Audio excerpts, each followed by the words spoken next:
Hello students, in the last lecture I discussed about fluorescence and fluorescence microscopy. In this lecture I will start to discuss about one of the most important technique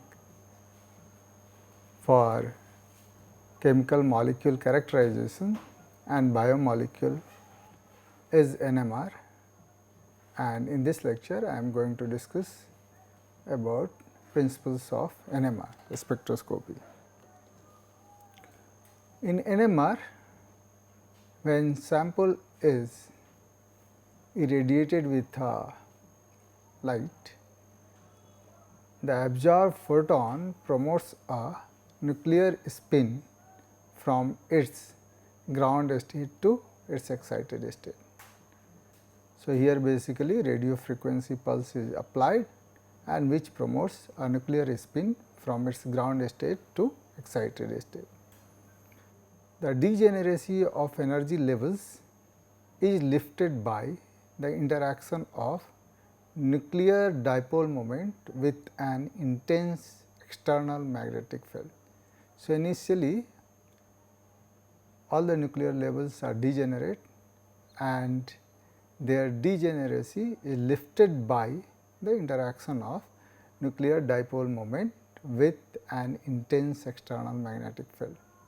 Now, you need radio frequency electromagnetic radiation to excite nuclear spin from ground state level to the excited state. So, transition between different energy levels is done by using radio frequency electromagnetic radiation. So, 2-3 things are important. One is that the levels are degenerate, their degeneracy is lifted by external magnetic field. So, you require an external magnetic field to remove the degeneracy, and then transition between the energy levels will be stimulated using radio frequency electromagnetic radiation. So, what does that mean is that the generation of the ground and excited NMR states requires the existence of an external magnetic field. Already I have talked about lifetime, and now you know what is the importance of lifetime. NMR excited state has a lifetime that is on the order of 10 to the power 9 times longer than the lifetime of excited electronic states. So, if you remember when I talked about Heisenberg uncertainty principle, it tells you that the longer an excited state exists, the narrower the line width. And so, NMR is a very high resolution technique. Longer lifetime not only ensures a better resolution, it also facilitates multi-dimensional spectroscopy by allowing the resonance frequency information associated with one spin to be passed to another, and that is why you see 2D, 3D, 4D NMR. The longer lifetime permits measurement of molecular dynamics over a wide range of time scales. So, these are the few of the advantage associated with NMR measurements. Now, let us come back to basic. So, you must be knowing that all nucleons which consist of neutrons and protons have intrinsic quantum property of spin, which is shown by I. Nuclear spin is sum of spin of protons and neutrons, since nucleus consists of protons and neutrons, and so nuclear spin is sum of spin of protons and neutrons. I can be calculated using nuclear cell model. I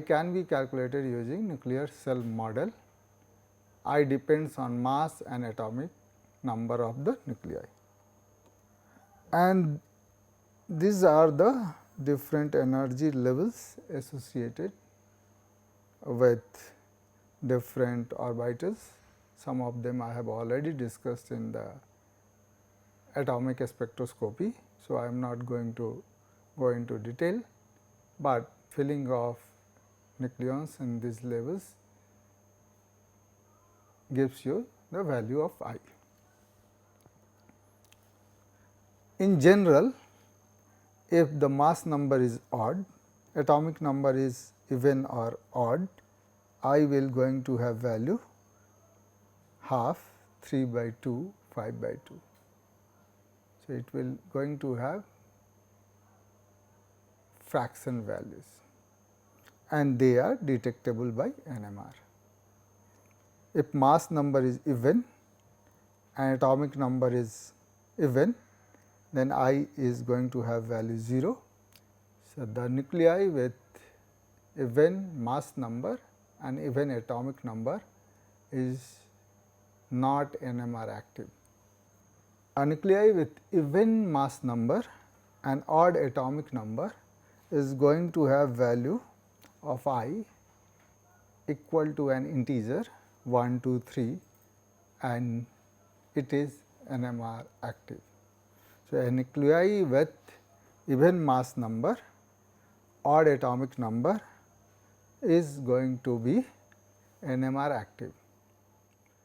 So, for example, if you take proton 1 H nuclei, it is going to have I equal to half, and for a nuclei 14 N, I is going to be 1, and you can see that it has N has your even mass number and odd atomic number, 14 is even and its atomic number is 7, and so it is going to have I equal to 1 or I value which is an integer. So, these two are NMR active nuclei, and the possible number of spin state is going to be 2 I plus 1, and what does that mean is proton is going to have 2 spin states, whereas 14 N is going to have 3 spin states, but they are degenerate states. Only when you apply magnetic field, the degeneracy is removed.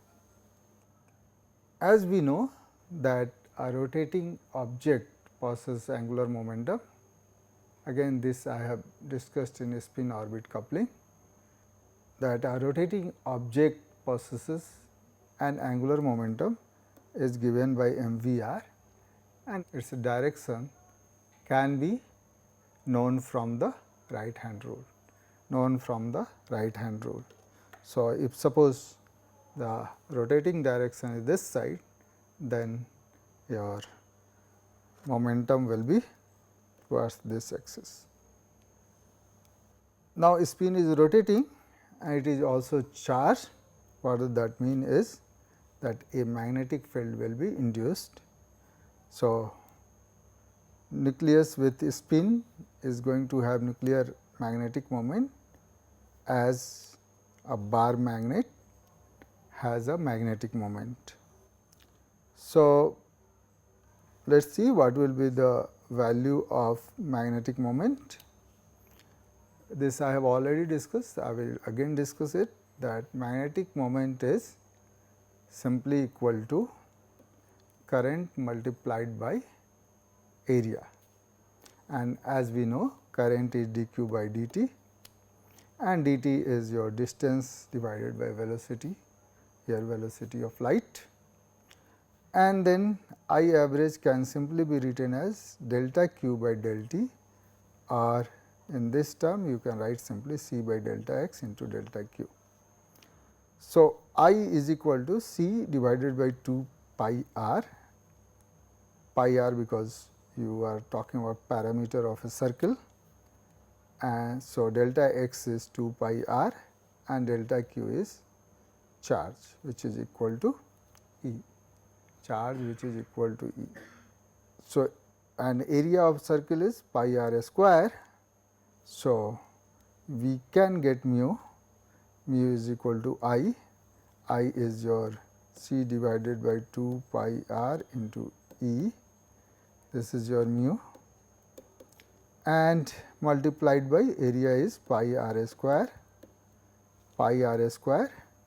and you can see that pi cancels out, r square cancels out, and so mu is equal to C into E into r by 2. Now, multiply and divide by m, and now you can look at this is E by 2 m into m c r. So, mass into velocity into r, and this is equal to angular momentum. This is equal to angular momentum, and that is what is written here. And E by 2 m is known as gyromagnetic ratio. So, magnetic moment is simply given by gyromagnetic ratio multiplied by angular momentum. Gyromagnetic ratio determines the ratio of nuclear magnetic moment to the nuclear spin. It is a fundamental property of each nuclear isotope, and the sign of gyromagnetic ratio tells you about the direction of magnetic moment. So, if gyromagnetic ratio is greater than 0, then magnetic moment and spin angular momentum has same direction, whereas if gamma is less than 0, it means magnetic moment and spin angular momentum is going to be in opposite direction. This is the magnetic property of selected nuclei. These nuclei are given and their I value is also given, and this is your gyromagnetic ratio. Now, you can also look at the abundance. This is important if you want to look at the signal to noise ratio. One of the thing which you will notice is proton has gyromagnetic ratio 26.75, and if you look at 13 carbon, it is 6.73. So, as you know that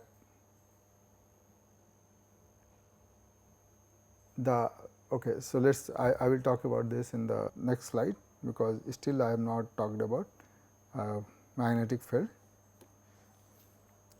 Now, we have already discussed spin. Now, think about what is the effect of external magnetic field. When there is a 0 external magnetic field, spin points in random direction.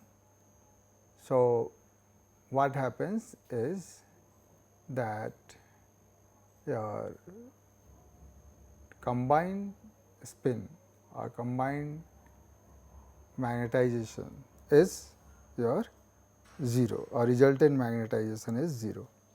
When you apply a strong external magnetic field, what it does is that some line up and some line down in the direction of a strong magnetic field. Majority of them line up, and thus there is a net magnetization in the direction of magnetic field.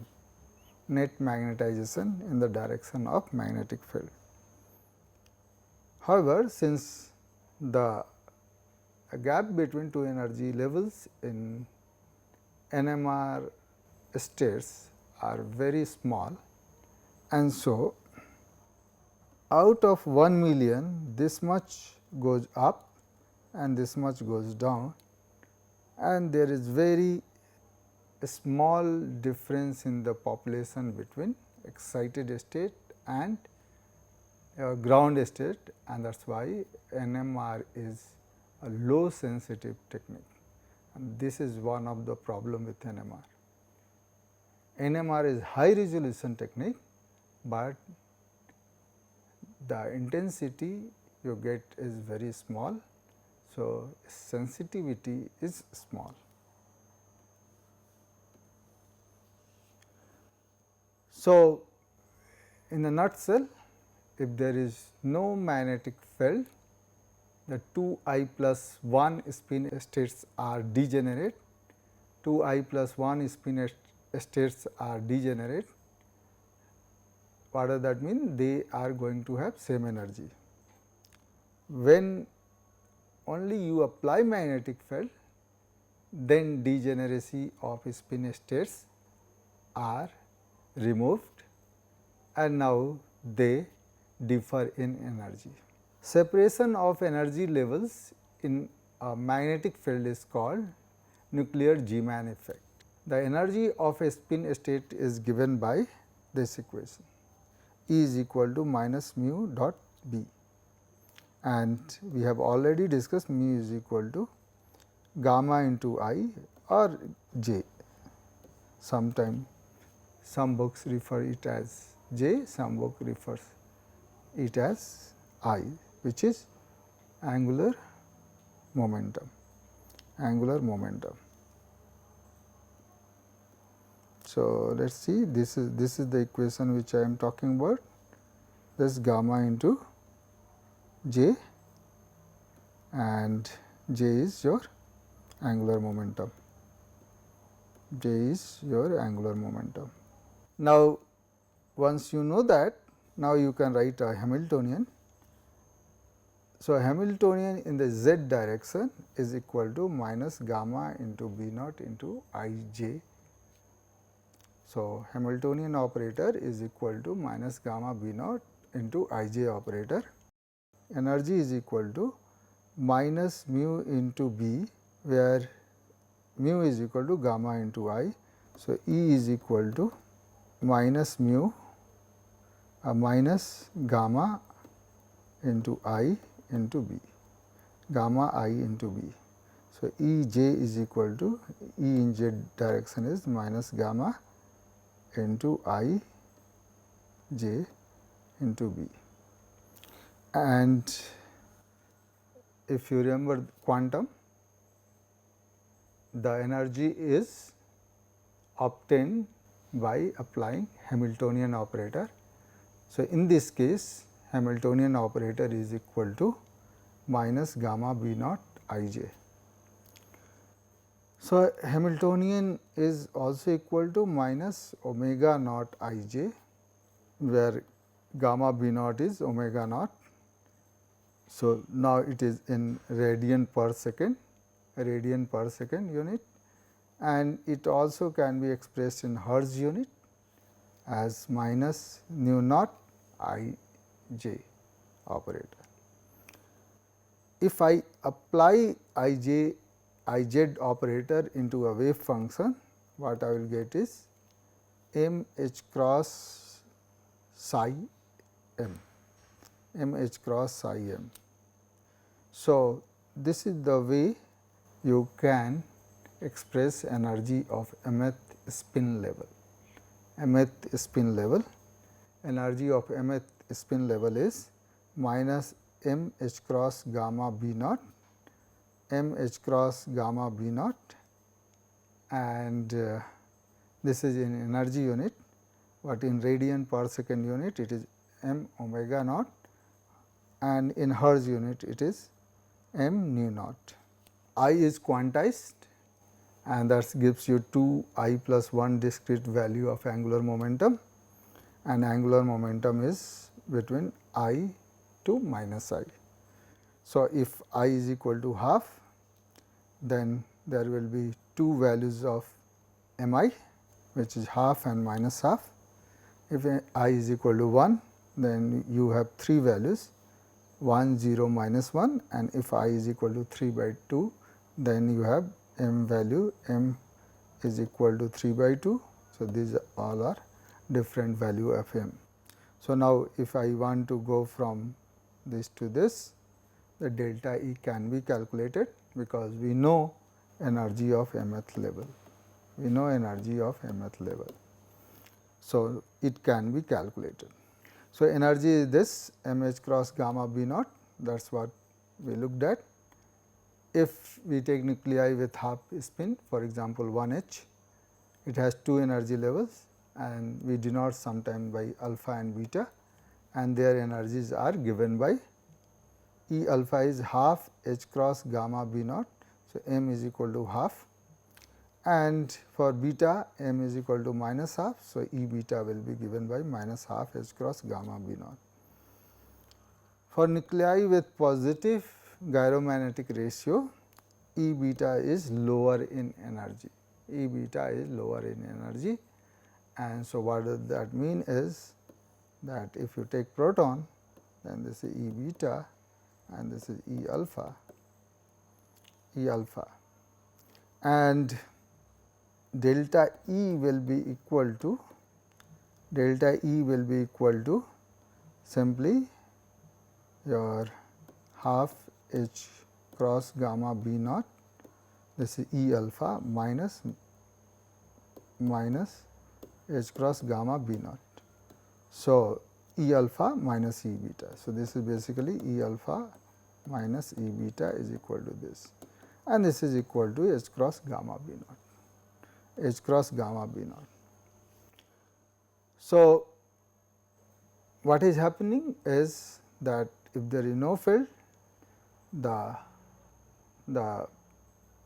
magnets, spin magnets are in random direction, but when you apply a field in z direction, then after some time bulk magnetization will be in z direction. Since these spins are in random state before application of magnetic field, so bulk magnetization is 0, but when you applied magnetic field in z direction, then you will get a bulk magnetization in z direction. This is net effect of external magnetic field. Now, next step in NMR is somehow we tilt the bulk magnetization from z axis. So, if you tip away magnetization from z axis, what will happen? It will start rotating, it will start precession. So, it will start precessing. So, nuclear spin precess in magnetic field, since they are magnetic and they have angular momentum. Precession frequency is equal to Larmor frequency, and if the gamma value of or gyromagnetic value of the nuclei is negative, it means it has positive sense of precession. If the value is positive, then it has negative sense of precession. So, when you tip the magnetic field away from z axis, the nuclear magnetic moment will precess about the axis of externally applied field at the frequency equal to the strength of the applied magnetic field. So, omega will be gamma b naught in radian per second and nu will be gamma b naught by 2 pi, and this is known as Larmor frequency. The direction of motion can be clockwise or anti-clockwise, and it is determined by value of gamma. Generally, the field is applied along the z axis of Cartesian coordinate frame. So, you can see that now it is rotating this way. It can also rotate in this way. So, let us discuss about Larmor precession now. If the magnetic field strength is B naught, then the frequency of Larmor precession is omega naught. So, omega naught is given by minus gamma b naught, and if we want in hertz, it will be minus 1 by 2 pi gamma b naught. This I have already discussed.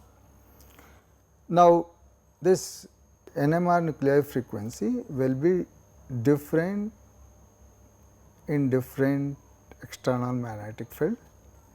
NMR nuclei frequency will depend on two different things, one is magnetic field and another is the type of nuclei. Now, let us see some of the values. If suppose magnetic field is 9.36 Tesla, then proton frequency will be 400 megahertz or 13 C frequency will be 100.8 megahertz in 9.36 Tesla magnetic field. It is almost 1/4 time of proton frequency, and 15 N frequency in 9.36 Tesla is 40.8 megahertz. 40.8 megahertz. So, whenever you have heard about that you are working on 400 megahertz, it is basically your frequency with respect to proton nuclei. It is not 400 megahertz with respect to 13 C frequency or with respect to 15 N nuclei, with respect to 15 N nuclei. So, on 400 megahertz machine, your 13 C frequency will be 100.8 megahertz, whereas 15 N frequency will be 40.8 megahertz. This is on a machine which has magnetic field 9.36 Tesla. If you change the magnetic field to 11.7 Tesla, then your frequency is 500 megahertz on for proton nuclei and 126 megahertz for 13 C nuclei and 51 megahertz for 15 N nuclei. On 14.04 Tesla machine spectrometer, you have proton frequency around 600 megahertz, 13 C frequency around 151.2 megahertz and 15 N frequency around 61.2 megahertz. Now, question is how to tilt your magnetic field, how to tilt magnetization, bulk magnetization away from the z axis. That is done by applying a RF field along x or y direction. So, unless you apply RF field, the magnetization is not going to be tilted, and then there cannot be a transition. So, excitation of transition between energy levels, or in other way you can say that tipping of magnetization away from z axis is stimulated using radio frequency electromagnetic radiation. Now, how does RF field does it? It is a bit difficult to understand, but you can think of RF field as a two counter rotating field.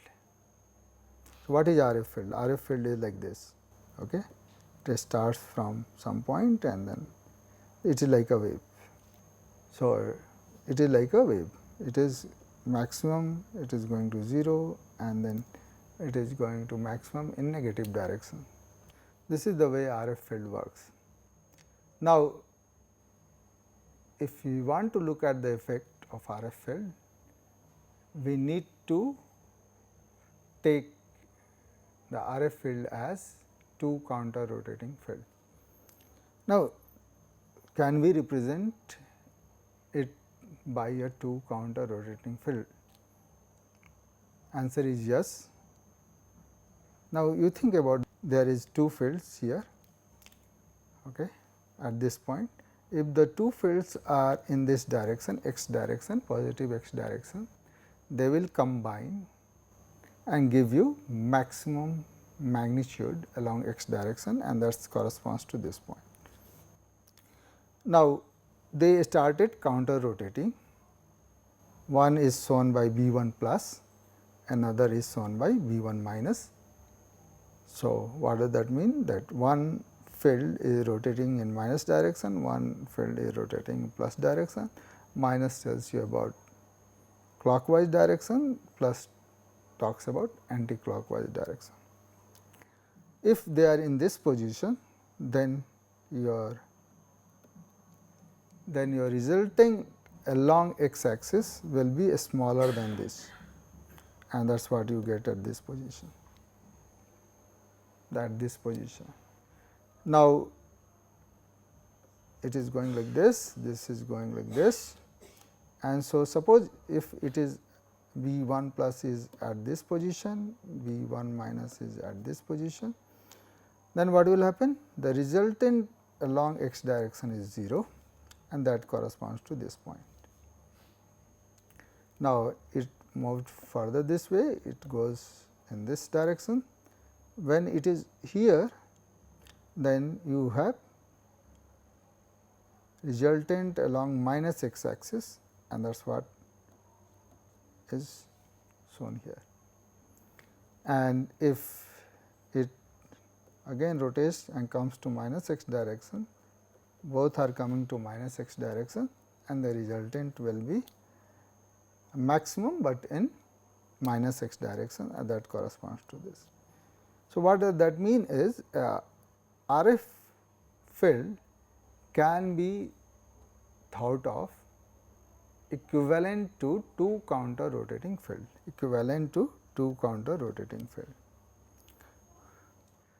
So, only the field which is rotating in the same sense need to be considered.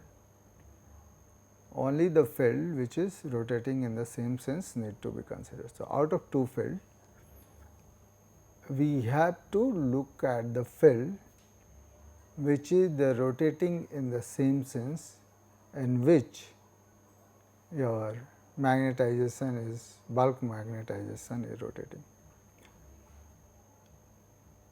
So, you can choose one of the field depending on the sense of direction in which magnetization will move. Why we are doing that? It is because only that field is going to affect your magnetization. Now, this thing is rotating, your magnetization is rotating, and your field is also rotating, and so it is a bit difficult to look at the effect. And so, what we do is that we make rotating field static by moving to appropriate rotating frame. If you have studied in your bachelor class about physics, you must have known the concept of rotating frame. So, now what we are going to do is, from laboratory frame we are going to move to rotating frame. So, let us see here, this is the way your field is moving in the laboratory frame. B 1 minus is here, now it is going this way, it ends up here, then this and this position. So, one whole circle is completed. Now, think of that if your field is moving like that. So, your laboratory frame is here and here is your rotating frame also. If it comes at this position, I rotate my frame such that it is now at this position. So, now you see it is still along x axis.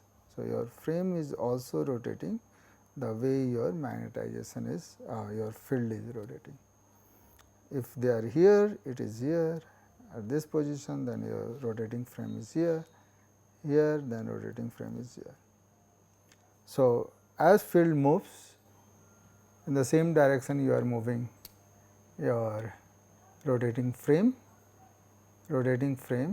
and your in the rotating frame, and then the magnetic field, the rotating magnetic field looks like a static magnetic field, looks like a. So, in this rotating set of axis or rotating frame, B 1 minus appears to be static. So, what will the Larmor frequency in the rotating frame? It will be equal to omega naught minus omega rotating frame, right. Omega naught is the Larmor frequency in laboratory frame, and now you are trying to look at Larmor frequency in rotating frame, and so the chemical shift or the Larmor frequency in the rotating frame will be equal to omega naught minus omega rotating frame. So, omega, we know that omega is minus gamma b naught. So, this Larmor frequency will be equal to minus gamma into delta b. So, gamma into delta b.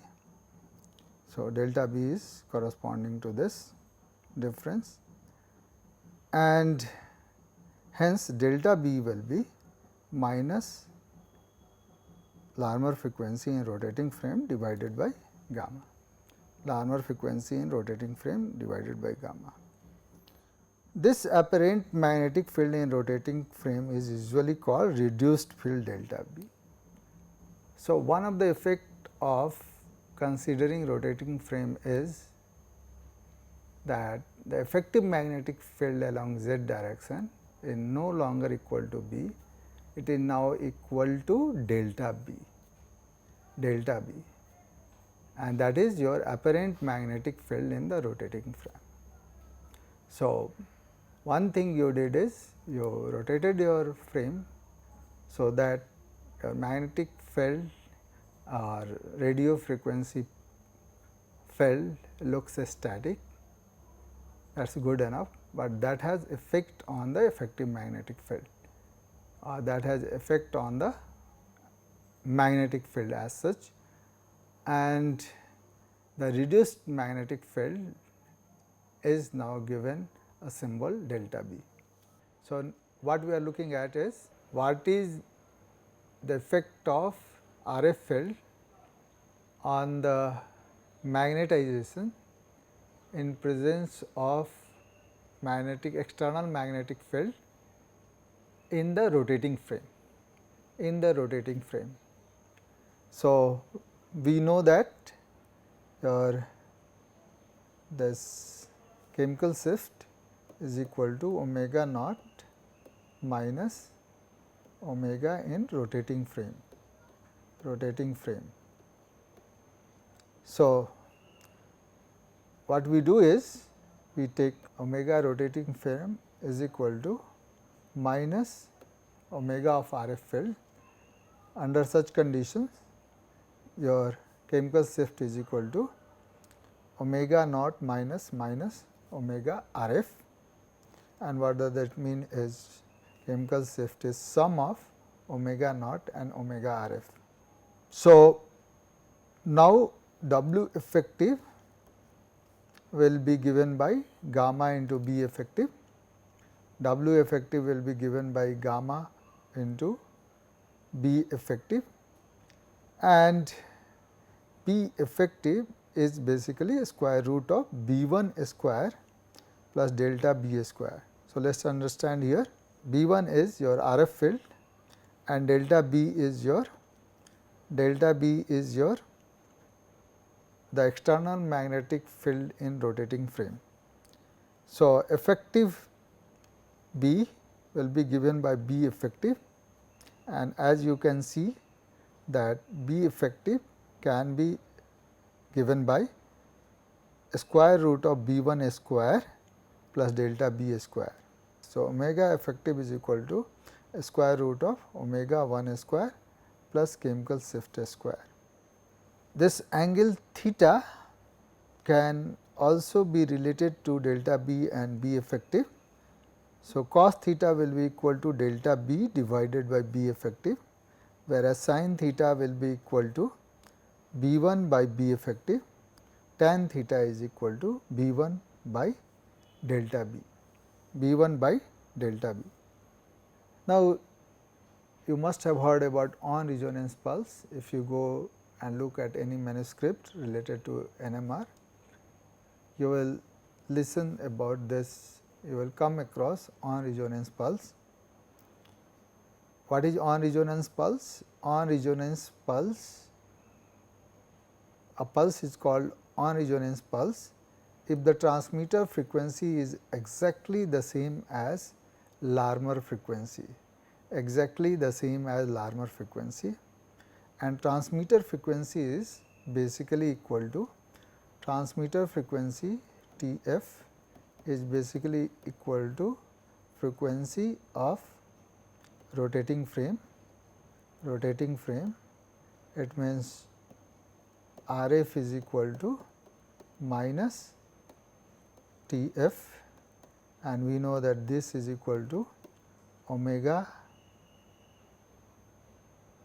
minus omega. If you look at the formula, this is omega naught minus omega naught plus omega R f, and omega naught minus omega T f, and if this is equal, then this will be 0, this will be 0.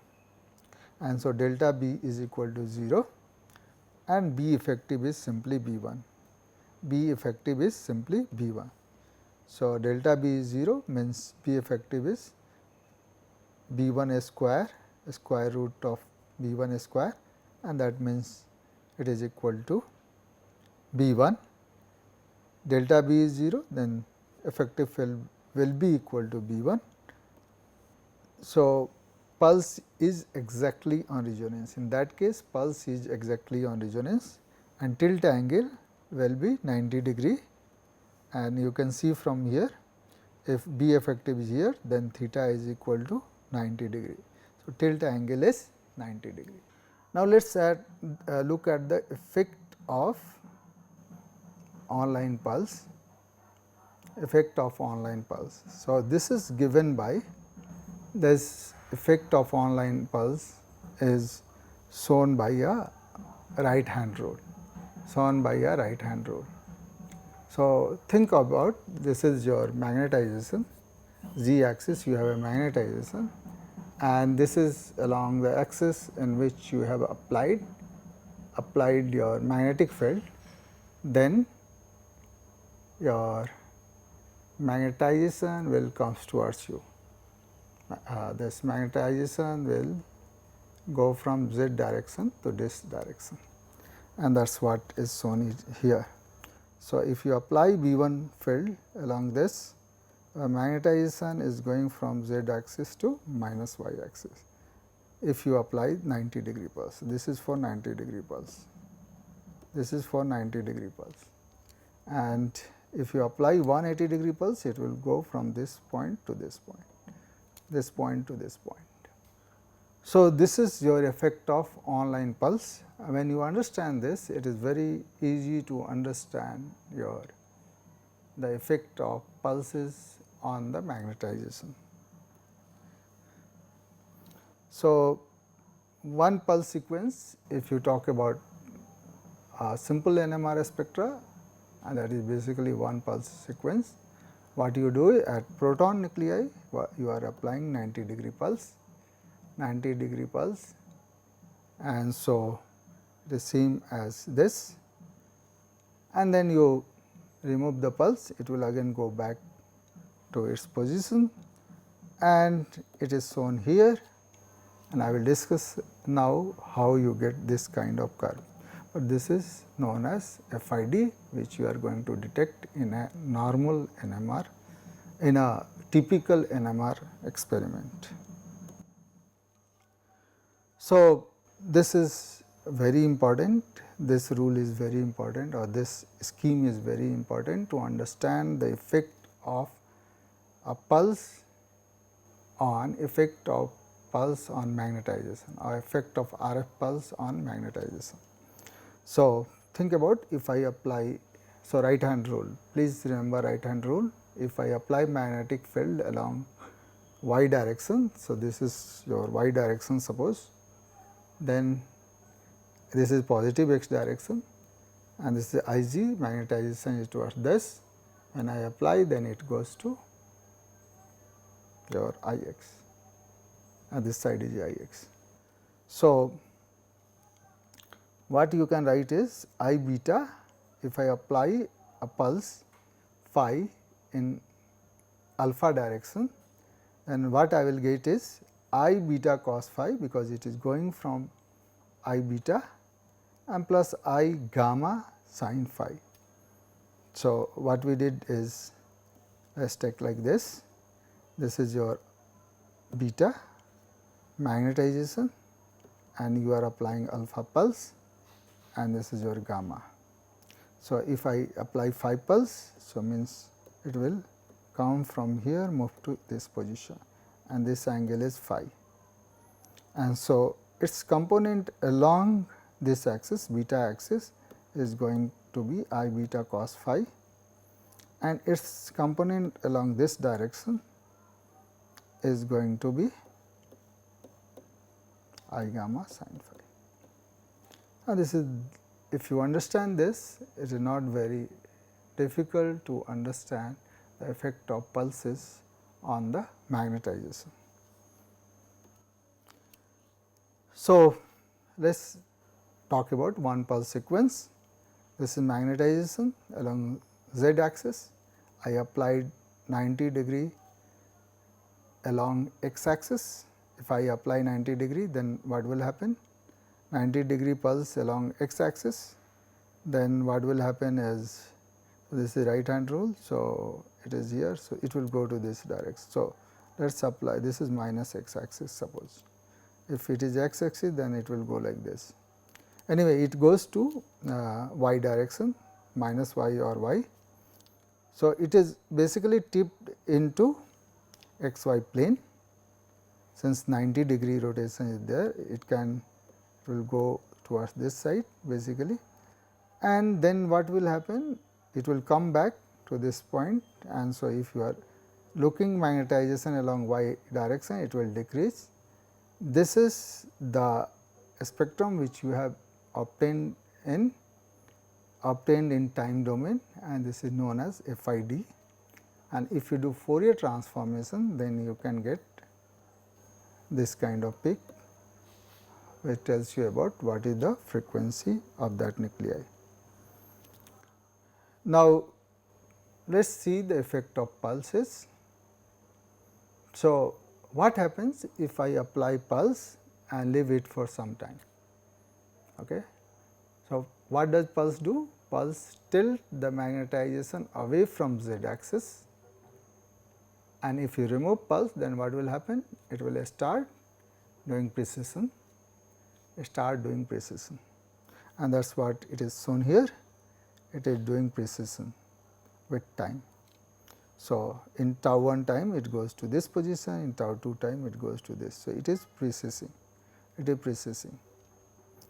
Now, let us think about, so what is happening? So, it went to, suppose here is the magnetization, you applied pulse, it goes to y direction and then this will start precessing, slowly it will come back to z direction. This is the schematic of effect of chemical shift on the magnetization. Now, you see your chemical shift. So, suppose you have a magnetization here and you applied a magnetic field in this direction. Your magnetization will come from z axis to x axis, and suppose if I have applied beta degree pulse, then magnetization will be equal to m0 sin beta, So, this is your m0 is here, and if I applied pulse from this side and this angle is beta, so then this will be equal to m0 sin beta and this will be equal to m0 cos beta. So, m 0 sin beta is here on the x axis, and now you remove the pulse and it start precessing, and now we are going to see the effect of precession. So, at time t it moved to this position with the frequency omega naught, and if this angle is omega naught t, then the component of the magnetization along the x axis will be m 0 sin beta cos omega naught t. So, this angle is omega naught t, and this side you have a cos omega naught t, and since we have m 0 sin beta here. So, the total signal will be equal to, total magnetization will be equal to m 0 sin beta cos omega naught t.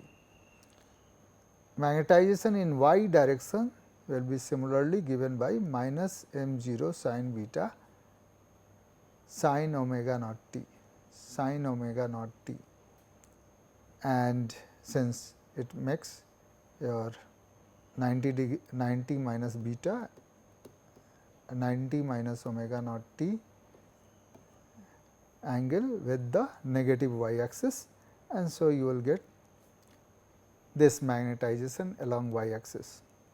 Here is a plot where m x is plotted against time, and as you see that this is this magnetization along x axis depends on cos omega naught t, and so it will vary like a cosine function, and that is what you see here.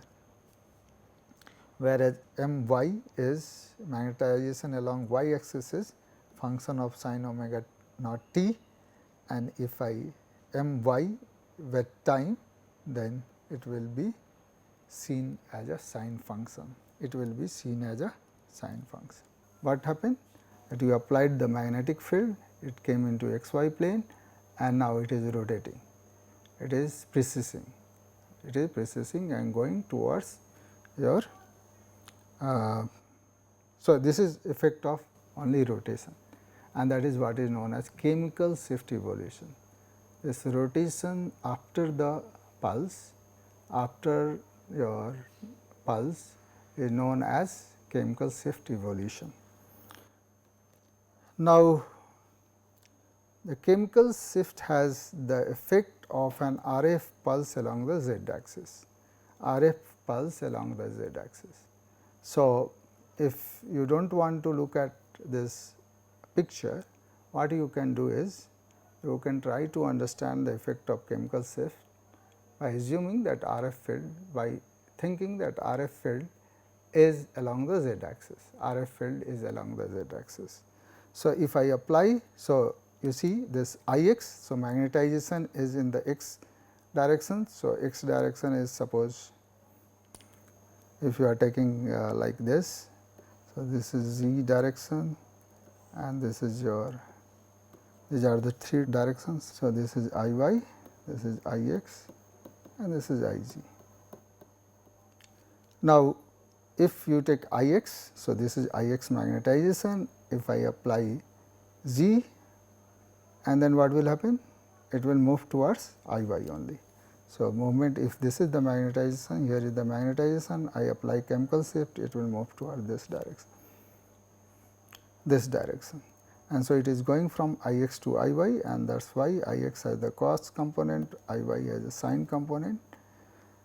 If you apply on I y direction, so you see this is I y direction and this is your field, so it will move towards minus I x. So, I y will move, effect of I chemical shift is move I y towards minus I x, magnetization from y axis to minus x axis, and so this has cos component, this has minus, this has sine component. So, this is the effect of chemical shift. So, first thing is this is the effect of chemical shift, m x is given by m 0 cos this chemical shift multiplied by T, My is m0 sin chemical shift multiplied by T. Here I have taken m0 is basically m0 sin beta, but now I am taking the m0 sin beta is suppose m0 dash m0 dash. So, mx is m0 dash cos this frequency, this chemical shift multiplied by T, My is m0 dash into sin chemical shift multiplied by T. So, signal will be sum of signal in s direction plus I multiplied by signal in y direction with time. So, this is S naught cos your chemical shift multiplied by T plus I S naught sin chemical shift multiplied by C. So, this is your total signal, this is your total signal. Now, signal will also decay with time, signal will also decay with time, and what will happen that with time it is going to decrease. So, why it is decreasing? Because it will come back to finally z direction, and so signal along x direction or y direction is going to be 0 after some time, and the rate of decay of this signal is given by R2. So, S t is equal to S naught exponential minus exponential I your chemical shift multiplied by T exponential minus R2 into T, and if you plot this S t versus T, what you will get is this kind of curve, and this is typical your FID, typical FID. This is your typical FID. So, you have obtained the signal in time domain. Now, you need to convert into frequency domain to get the more accurate information, and I have already discussed about what you do for this. You do Fourier transformation, which transforms the time domain data to frequency domain data. So, I think now time is over. So, I will stop here and I will discuss the other things about NMR in the next lecture. Thank you very much.